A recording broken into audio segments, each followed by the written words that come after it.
वंदे मातरम। स्वागत है आप सभी का। हम आपके सामने उपस्थित हैं एक और समस्या लेके। आप ही में से किसी ने पूछी है, तो लीजिए हम उस समस्या का समाधान करते हैं। यह समस्या है आपकी एक्सरसाइज 11.3 यानी 11.3 का क्वेश्चन नंबर 13, जो कि समरूपता से संबंधित है।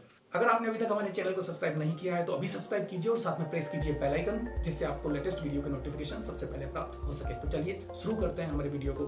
तो चलिए हम इस समस्या को सॉल्व करते हैं, देखते हैं कि ये कहना क्या चाहती है। क्या कह रही है समस्या? सिद्ध कीजिए किसी त्रिभुज की तीनों भुजाओं के मध्य बिंदुओं को मिलाने पर बनने वाले चारों त्रिभुज अपने मूल त्रिभुज के समरूप होते हैं। देखिए ये रहा एक त्रिभुज एबीसी। जैसी समस्या ने कहा वैसे हमने ये डायग्राम बनाया। एक त्रिभुज एबीसी है जिसकी तीनों भुजाओं के मध्य बिंदु, AB का मध्य बिंदु F है, BC का मध्य बिंदु D है और AC का मध्य बिंदु E है।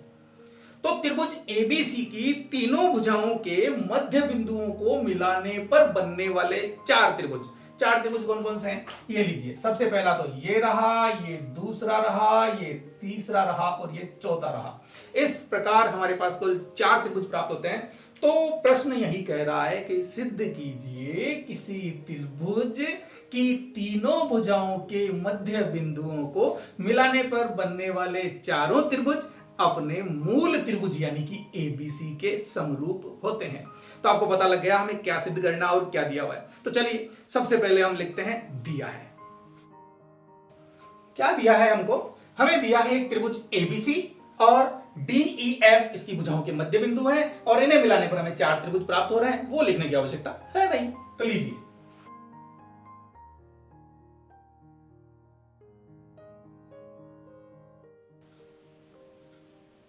ये लीजिए, हमने लिख दिया है। तो हमें दिया है एक त्रिभुज एबीसी और इस त्रिभुज एबीसी में बिंदु डी ई व एफ, ये डी, ये ई और ये एफ क्या है? इन भुजाओं के मध्य बिंदु।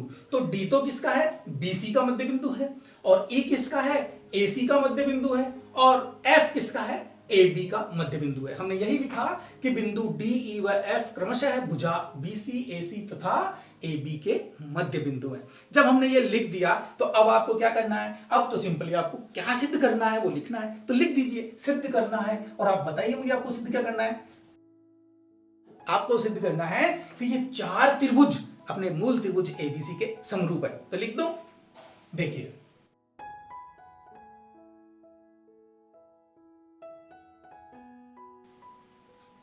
ये लीजिए, हमें क्या सिद्ध करना है? हमने लिख दिया कि त्रिभुज DEF, कौन सा है त्रिभुज DEF? ये वाला बीच वाला एक नंबर। त्रिभुज AEF यानी कि AEF ये, और त्रिभुज BDF यानी कि BDF 3 नंबर, और त्रिभुज CDE यानी कि 4 नंबर। तो ये चारों के चारों त्रिभुज ABC के समरूप हैं। ये हमको सिद्ध करना है। तो लीजिए, अब सिद्ध करना है तो कोई रचना की आवश्यकता है? जी नहीं, मुझे तो कोई आवश्यकता महसूस नहीं हो रही रचना की। हम बिना रचना के इसे सिद्ध कर सकते हैं। तो देखिए कैसे। हम रचना नहीं लिखते हैं और लिखते हैं सीधा उत्पत्ति और इसे सॉल्व करते हैं। देखिए कैसे। हम मध्य बिंदु प्रमेय जानते हैं। क्या कहती है मध्य बिंदु प्रमेय? मध्य बिंदु प्रमेय ये कहती है कि किसी त्रिभुज की दो भुजाएं, कोई सी भी दो भुजाएं, मान लीजिए ये ले लेते हैं हम, दो भुजाओं के मध्य बिंदुओं, क्योंकि ई और एफ मध्य बिंदु हैं, तो दो भुजाओं के मध्य बिंदुओं को मिलाने वाला रेखाखंड तीसरी भुजा यानी कि BC। AB और AC दो भुजाएं हैं। इन दोनों भुजाओं के मध्य बिंदु E व F हैं। तो इन दो भुजाओं के मध्य बिंदुओं यानी EF को मिलाने वाला रेखाखंड EF तीसरी भुजा यानी कि BC के समांतर और उसका आधा होता है। ये बात आप अच्छे से जानते हैं। मध्य बिंदु प्रमेय आपको याद होगी, आपने 9th में सीखी थी। तो चलिए उसी मध्य बिंदु प्रमेय को हम लिख देते हैं कि किस कारण से हम ये कह रहे हैं, और उस मध्य बिंदु प्रमेय का यूज करते हुए हम यहां सिद्ध करेंगे। तो चलिए सबसे पहले हम लिखेंगे हम जानते हैं।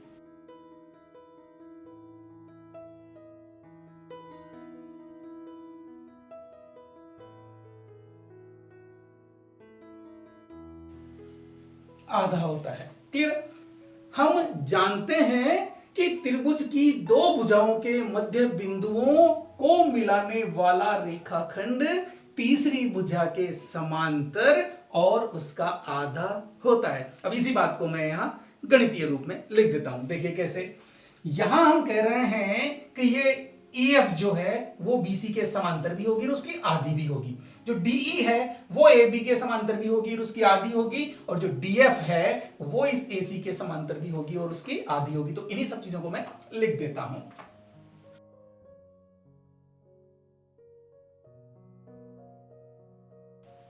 ये लीजिए, मैंने जो कहा वो लिख दिया। हमारी मध्य बिंदु प्रमेय हमें कह रही है कि EF समांतर है BC के, मैंने यही लिखा, EF समांतर है BC के। साथ ही कह रही है कि DF भी समांतर होगा AC के। तो ये देखिए, DF समांतर है AC के, और आपका जो DE है वो समांतर होगा AB के। तो हमने DE को AB के समांतर लिखा है। साथ ही मध्य बिंदु प्रमेय ये भी कहती है कि समांतर और उसका आधा होता है। तो जो EF है वो BC का आधा होगा। हमने यहां लिख दिया कि EF बराबर 1/2 BC, यानी कि EF BC का आधा है, तथा जो DE है वो AB का आधा होगा। तो ये DE AB का आधा है, और ये जो DF है वो AC का आधा होगा। ये सारी बातें हमने लिख दी, और लिखने के बाद मैं इसे कह देता हूं समीकरण 1।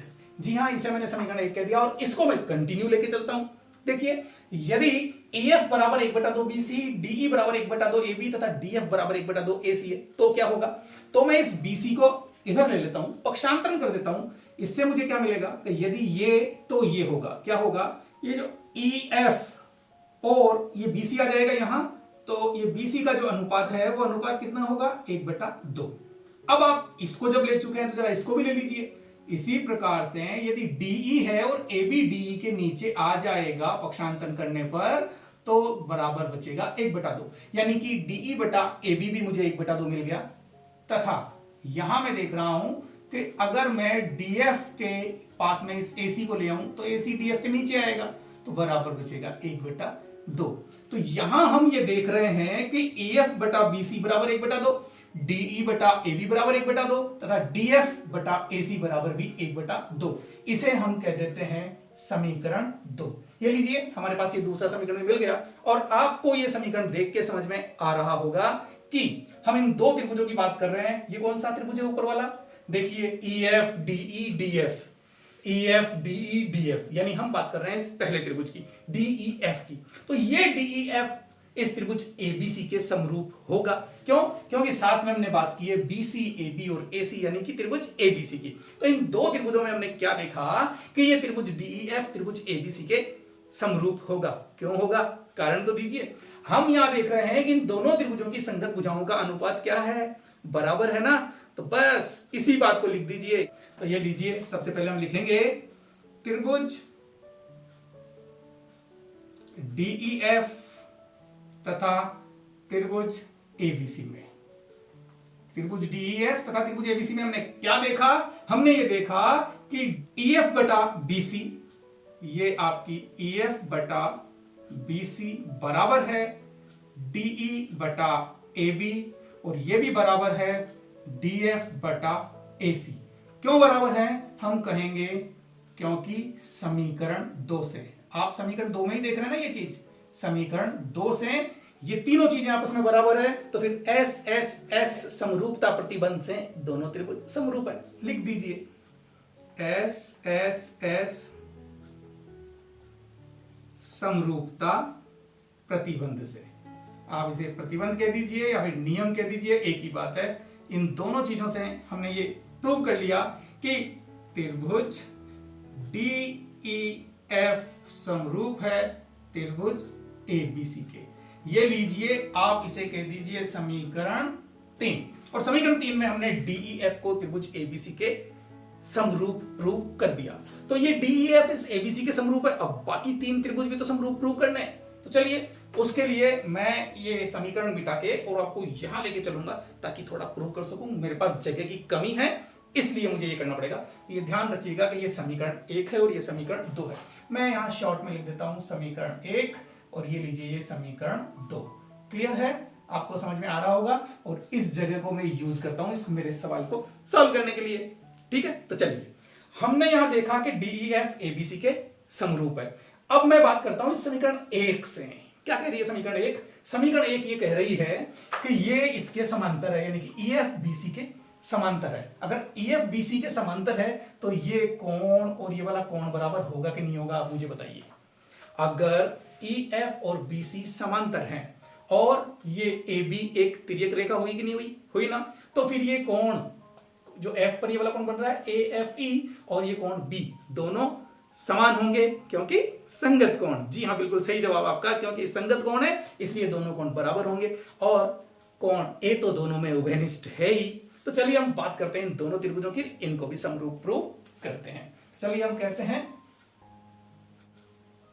समीकरण 1 से हम क्या कह रहे हैं कि EF समांतर है BC के, या फिर FE समांतर है BC के। ये लीजिए, लिख देता हूं, FE समांतर है BC के, इसलिए कोण, कौन सा कोण,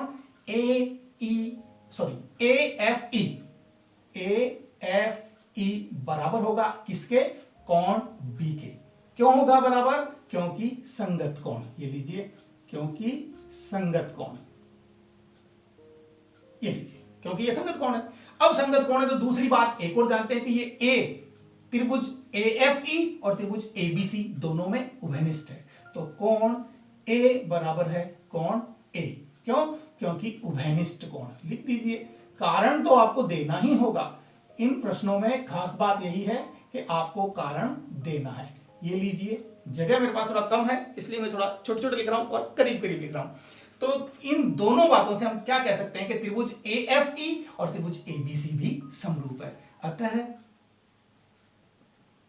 AA समरूपता नियम से या समरूपता प्रतिबंध से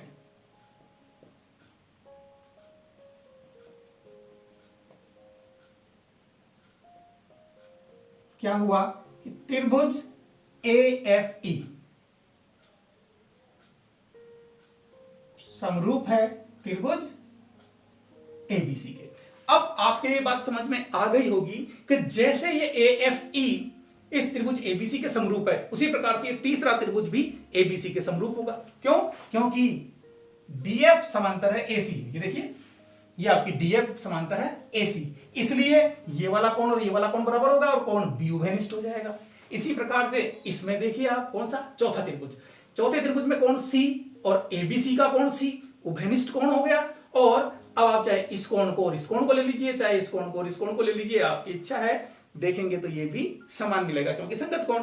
तो इस तरह से हम ये कह सकते हैं कि ये तीसरा और चौथा त्रिभुज भी त्रिभुज ABC के समरूप है। तो लिख दूं, देखिए,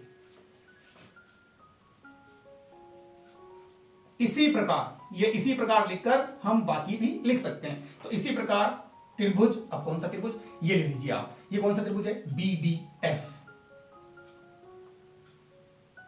समरूप है त्रिभुज ABC के, तथा त्रिभुज कौन सा बचा, CDE, त्रिभुज CDE भी समरूप है त्रिभुज ABC के। अब आपने अगर इसे समीकरण 3 कहा तो इसे आप समीकरण 4 कह दीजिए, इसे समीकरण 5 कह दीजिए और इसे समीकरण 6 कह दीजिए। और समीकरण 3, 4, 5, 6 से हम ये कह सकते हैं कि त्रिभुज DEF, त्रिभुज AEF, त्रिभुज BDF तथा त्रिभुज CDE त्रिभुज ABC के समरूप हैं। इति सिद्धम। जगह कम है, लिखने की कोशिश करता हूं, वैसे आपको पता होगा कि यही चीज हमें लिखनी है। तो हम कहेंगे समीकरण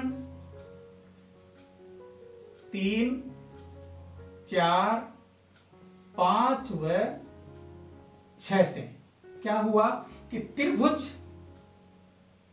DEF त्रिभुज क्या है 4 में, AFE